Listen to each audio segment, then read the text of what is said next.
The SSPX in recent years has received a great deal of attention. They've been extremely controversial, and in recent years, and even now, currently, they are in negotiations with Benedict XVI. But I think it's important here to understand exactly what their claims are, and so that's what these videos are bound to do. On the one hand, the SSPX opposes Vatican II, the Novus Ordo, and the post-conciliar magisterium, including but not limited to encyclicals, post-conciliar reforms, and even the canonization of certain saints. They do this while insisting that such a position is permitted by the Vatican II sect and does not result in their being schismatic. But what has the Church said pertaining to communion with Rome? What has the Vatican II sect said of those who maintain the position of Archbishop Lefebvre and others like Father Patrick Perez concerning Vatican II, the Novus Ordo, post-conciliar encyclicals, and other post-conciliar reforms? We need look no further than Paul VI. It was this man who promulgated Vatican II, promulgated the Novus Ordo, and authorized the new sacraments. He also happens to have spoke about what Archbishop Lefebvre believed pertaining to these things. But what did Paul VI have to say? Well, in an address on May 24th, 1976, he said this. This is a rather lengthy quote, and I'll quote it in its entirety.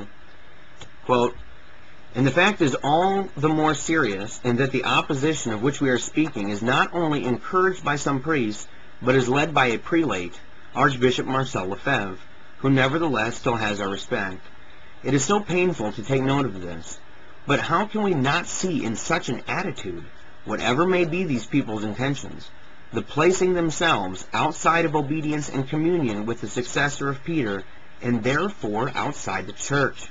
For this, unfortunately, is the logical consequence, when, that is, it is held as preferable to disobey with the pretext of preserving one's faith intact, and of working in one's way for the preservation of the Catholic Church, while at the same time refusing to give her effective obedience. And this is said openly.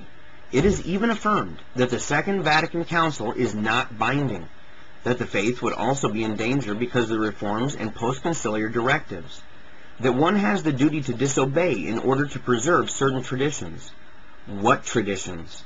It is for this group, not the Pope, not the College of Bishops, not the Ecumenical Council, to decide which among the innumerable traditions must be considered as the norm of faith.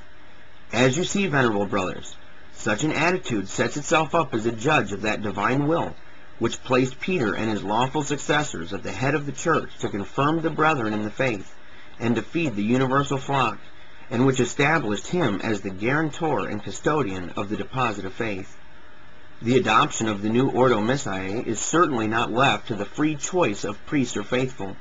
The instruction of 14 June 1971 has provided for, with authorization of the ordinary, the celebration of the Mass in the old form only by aged and infirm priests, who offer the divine sacrifice without people. The new Ordo was promulgated to take the place of the old, after mature deliberation, following upon the requests of the Second Vatican Council. In no different way did our holy predecessor, Pius V, make obligatory the missal reform under his authority following the Council of Trent. We have called the attention of Archbishop Lefebvre to the seriousness of his behavior, the irregularity of his principal present initiatives, the inconsistency and often falsity of the doctrinal positions on which he based this behavior and these initiatives, and the damage that accrues to the entire Church because of them." End quote.